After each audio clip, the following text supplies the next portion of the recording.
Hi everyone, my name is Delaney and I'm a former resident at Phoenix Futures. I went into treatment on the 2nd of November 2018, I think about that. And I've been clean ever since, thanks to the hard work that the staff put in and also the hard work that I put in. And I'm forever grateful for the opportunity that Phoenix gave me. I was offered to present this show a couple of weeks ago and I was really hesitant at first. But one thing I did learn during my time through Phoenix was that you're never going to grow as an individual, or you're never going to grow as a person unless you put yourself in those situations that make you feel uncomfortable, because it's only in those sort of moments where you can truly grow. So I'm more than happy to accept the role, and I hope I can live up to the expectations. So thank you all, and it's an absolute pleasure to present this show, especially for an organisation that means so much to me. So this is Recovery TV, and if you're a new viewer, Recovery TV is the video broadcast channel that gathers content across the community of recovery charity, Phoenix Futures, to update and entertain you on everything that's Phoenix. If you like what you see, please check out our social media channel below for more information. Anyway, on with the show, and here's Harry to tell us more about today's schedule. Thanks, Thomas. First up on today's schedule, we have a story of recovery from Phoenix graduate Andrew Fitchett. Next, we have the familiar melodies of Phoenix graduate band Black Tar Roses. Then we have an interview with Sahil Patel, the director of the award-winning short film for last year's Recovery Street Film Festival. And finally, a short documentary film which details what life was like for the essential workers and those in recovery within Phoenix Futures during the early days of lockdown. First up, we have a brilliant story of recovery from Andrew. Andrew is a former service user that is here to tell us his story and to give us awesome advice for anybody that may be currently going through recovery. Take it away, Andrew.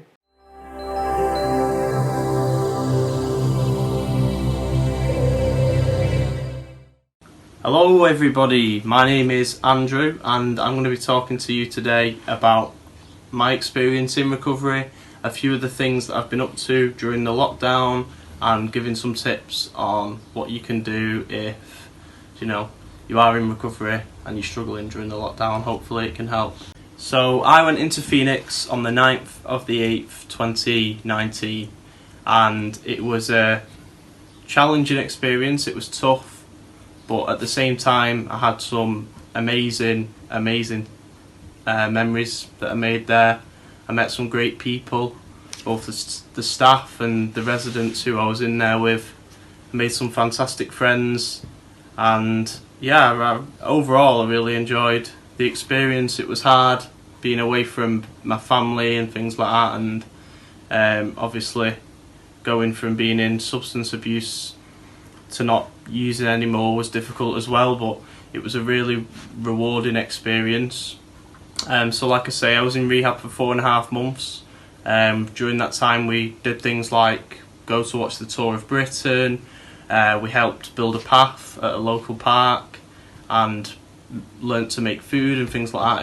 It was an interesting experience, one that I'll never forget. Now I live in Phoenix's supported housing, so it's under the same branch as Phoenix. They help set you up, and the staff there again have been brilliant with providing support and helping me to get set up in the community. The residential centre where I was staying was in the Wirral, and I decided to stay around the Wirral. I'm originally from Manchester, as you can probably tell. I don't hide it very well with my accent. One of the things that I was involved with during the lockdown, I was fortunate enough to be involved with a project called Gunjo Project for COVID-19. This was helping people in a village in Kajabang in Gambia, providing food for them. And I got involved in the project through one of my friends, asked me if I'd like to be involved, and I ended up making activity books for the children there to educate them on COVID and for them to have something to distract them and enjoy.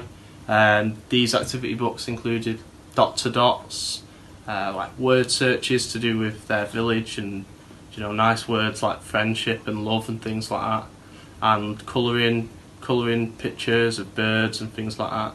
And yeah, it was a great thing to do. We made 80 of the booklets and sent them over, and seeing the pictures of the children really enjoying them was was a humbling experience.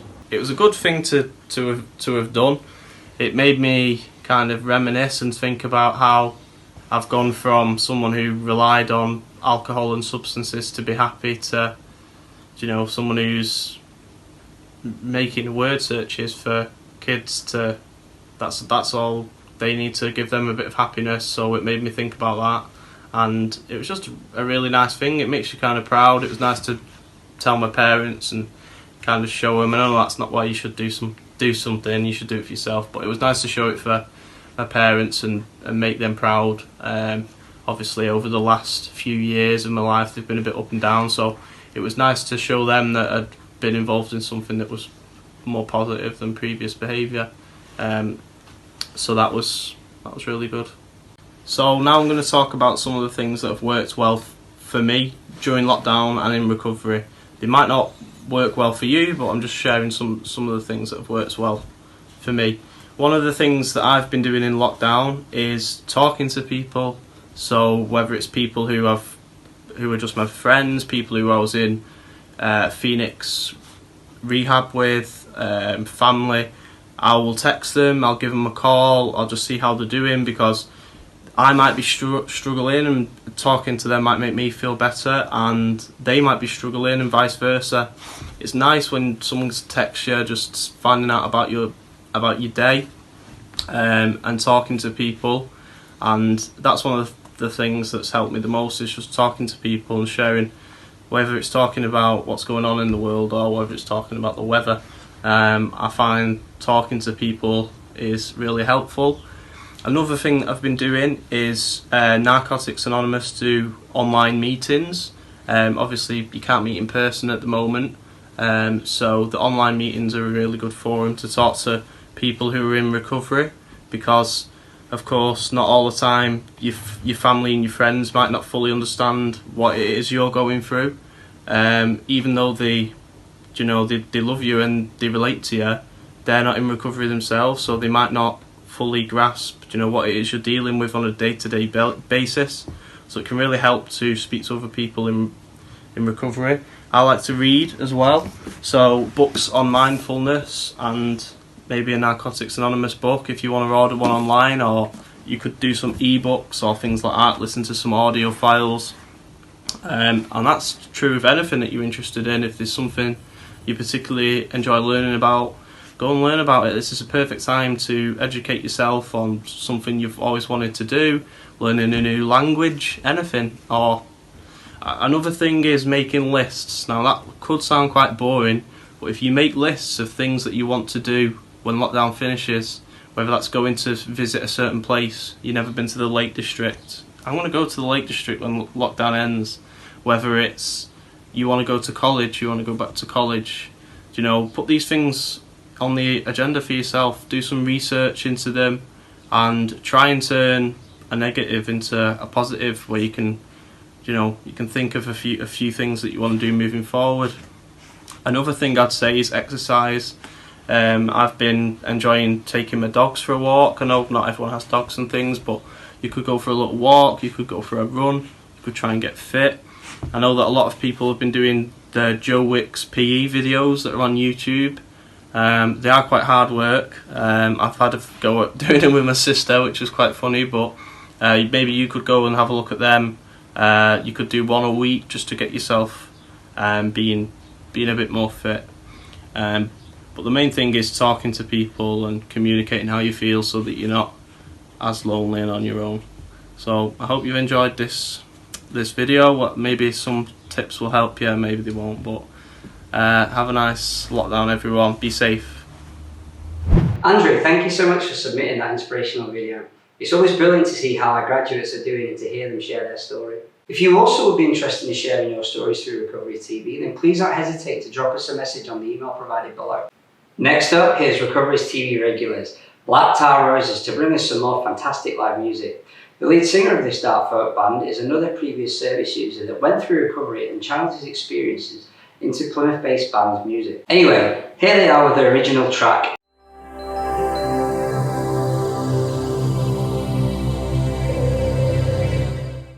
I wanted to know what the significance of a woman in a red dress was, and I read up about a Romanian woman who ran a brothel, and she was called, they reported her name as Anna Sage in the papers, but anyway, they were going to deport Anna Sage, and she said, no, don't do that, I've got some valuable information for you, I can give you John Dillinger. And the FBI went, well, okay, well, if you give us John Dillinger, you can stay. And so she said, right, well, I'm going to the picture house with one of the girls at work at my brothel who's sort of seen Dillinger. And they said, well, how will we know that you're with John Dillinger? And she said, well, I'll wear a red dress.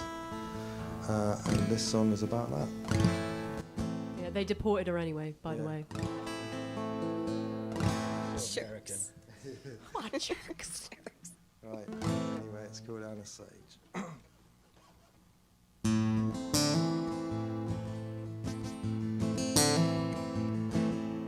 Folklore hero to some, you and babyface Nelson. Violence, crime, aggression, rolling backs and the Great Depression. V8s, Tommy guns, fedoras, nothing was too much. But you'd come up well short, you'd be brought down by a woman's touch.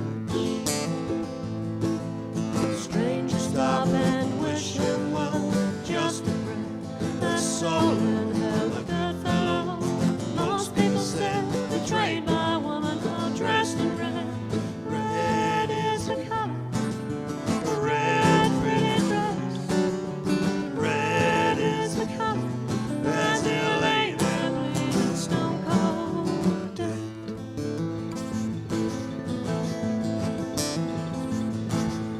Shootouts, stakeouts, hideouts, breakouts, your whereabouts.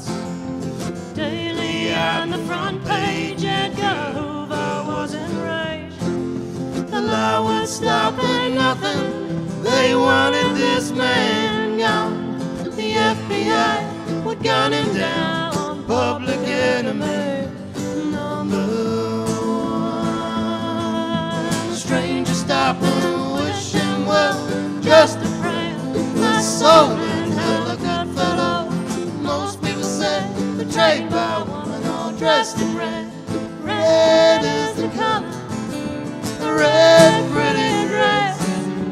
Red is the color, as it lay there bleeding stone cold dead.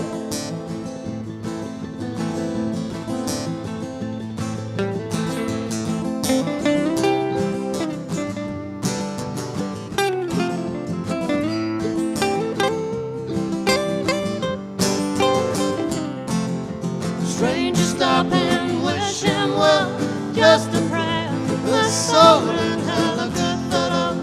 Most people say betrayed by a woman all dressed in red.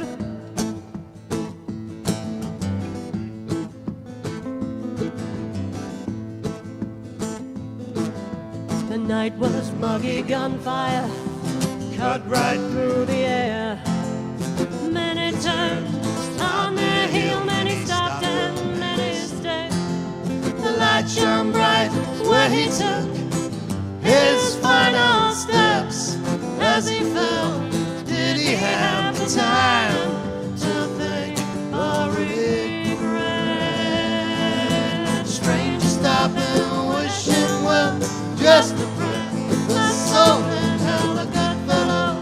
Most people say betrayed by a woman all dressed in red.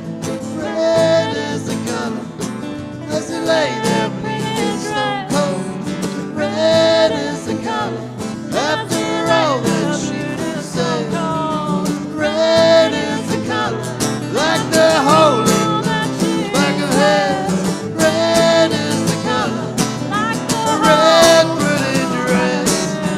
Red is the color, as it lay there bleeding stone cold. Red is the color, as it lay there bleeding stone cold dead.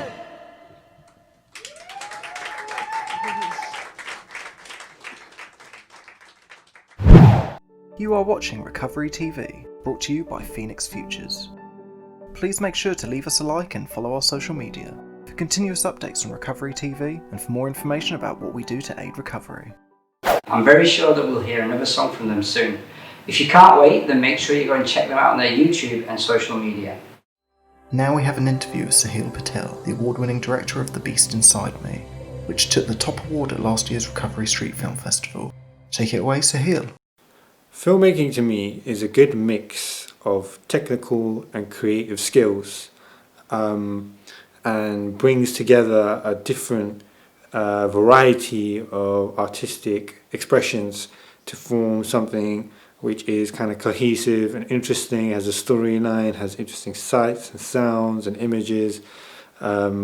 So yeah, I think for me, filmmaking is something that is a real form of artistic expression, but requires, I guess, a level of skill and discipline, which you can easily pick up, but also is really difficult to master, and that's why it's always so fun and engaging and rewarding to make films. In terms of me and my filmmaking, I trained as a journalist, and from that experience I kind of helped develop my skills in kind of media production, doing like radio, and so I did a short documentary in this course, journalism course, and from there actually I went and did broadcast journalism, and from there I kind of did like short news pieces and articles, but then in the end I kind of moved towards more filmmaking and editing over time, because I found that to be the most rewarding and the most fun part of kind of working in as a journalist, as a video journalist. Filmmaking is the most rewarding and exciting part of journalism for me, and that's kind of how I got involved with it. So the thing about Recovery Street Film Festival is that it is a positive way in which to kind of deal with past trauma and to use it to help other people, and that can be so rewarding and fulfilling for people who take part, which is why I would really recommend it. It was such a huge honour to see our film on the big screen after we worked so hard on it, and we talked about it so much. It was like a dream come true, really, and it was really inspiring and has motivated me to do a lot more filmmaking on this topic and other stuff, and it gave me a lot of confidence to go forward and to think, you know what, I can achieve things that I set my mind to if I just work hard and have that vision of what I want to achieve. I would absolutely be interested in entering the Recovery Street Film Festival again, and if anyone wants to team up with me to tell their story, you're more than welcome to get in touch. Just shoot me a message or an email, or if you just want some help for your films, you're more than welcome to give me a shout, and I'm happy to collaborate with you. In terms of the lockdown, actually, this is such an interesting time. This could be one of the most exciting film festivals of the whole journey of the Recovery Street Film Festival, because some of us are really struggling with issues of addiction, and also some of us are really making huge gains in this story, in our own stories. So I think this is the most important time to get involved and make a film, to keep your minds occupied, to give you something to do, but also to test and challenge yourself in a new way during this time where a lot of us actually are not so busy with work and we've got more free time. So please trust me, if you want to get involved, don't hesitate to just get stuck in and make a film, and give any of us a shout if you need any help. Now, our final video. A short film that provides a brilliant insight into what life was like for the essential Phoenix Futures service workers that continued their tireless efforts during lockdown.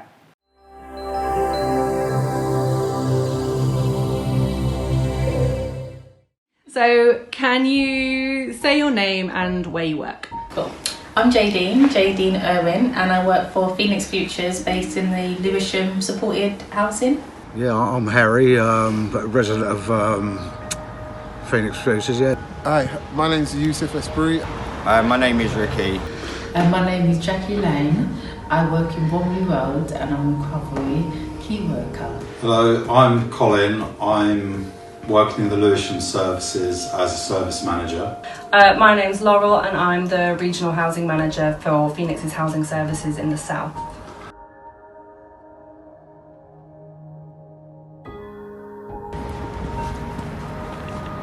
You know, it affects all our mental health, and at the minute I'm struggling with it. You know, because I'm drinking more than I should be.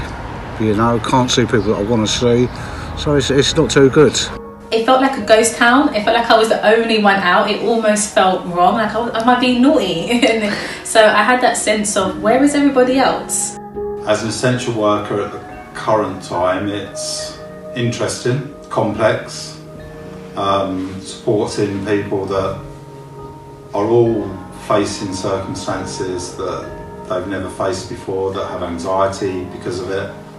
It's been really interesting, and I've been commuting to services during the lockdown, and there's been a real change in how it's been. So when it first started, it felt really strange to see London Bridge Station, which is normally a really busy station, empty. It just felt really eerie and really odd. So you're fasting for Ramadan. Is it different? Does it feel different during Yes, coronavirus? because you can't go to the mosque and just sit down and read and join in. There's a thing called Tawheed prayers where you do 8 rakats prayers with everybody, and you cry and you laugh and you know, it's a community.